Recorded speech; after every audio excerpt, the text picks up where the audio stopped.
Et salut tout le monde, c'est Nico de l'Arche de Nicoé. Aujourd'hui on se retrouve pour une nouvelle vidéo pour vous présenter la nouvelle espèce qui va rejoindre l'élevage. Je vous montre ça de suite.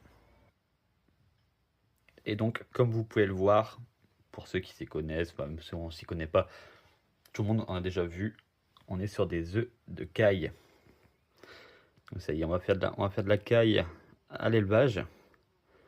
Donc dans le but d'une production de consommation pour les œufs et la viande. Et donc là, c'est des œufs fécondés donc de caille du Japon, type sauvage et type Isabelle. Il y en a une soixantaine au total. Donc on va mettre tout ça en plateau, etc. Et on va regarder ça ensemble. Donc dans un premier temps, ce qu'on va faire, c'est qu'on va les marquer comme je faisais avec les œufs de poule, de canne et d'oie. Sauf que là, ça va être beaucoup plus petit. Mais bon. Alors je vais pas mettre la date cette fois, parce que là, il y aura uniquement ceux-là. Magnifique œuf quand même. C'est vraiment des beaux œufs d'écaille. Donc, toujours pareil, un trait d'un côté, deux traits de l'autre, pour le mode jour et nuit.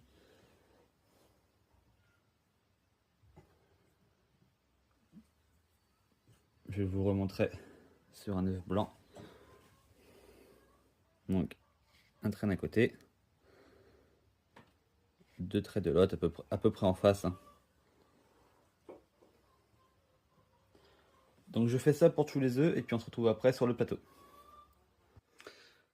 Et donc du coup nous voici avec le plateau avec les 59 œufs de caille. Donc voici. Donc normalement il y en avait 60 mais il y avait un où la coquille était cassée donc bon, c'est pas grave. Déjà un perdu avant de lancer la couvée.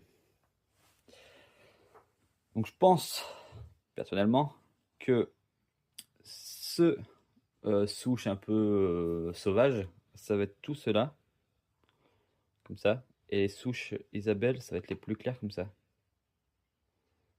J'ai bien l'impression. Mais de toute façon, à la naissance, enfin à l'éclosion, on va très bien voir lequel est sauvage et lequel est Isabelle. Donc voilà les amis, on relance la couveuse milieu septembre pour les cailles. Mais c'est pas grave, les cailles ça se fait toute l'année. Ils vont être dans le garage avec une lampe chauffante. Donc dans tous les cas, il n'y a aucun problème sur l'époque à laquelle on est.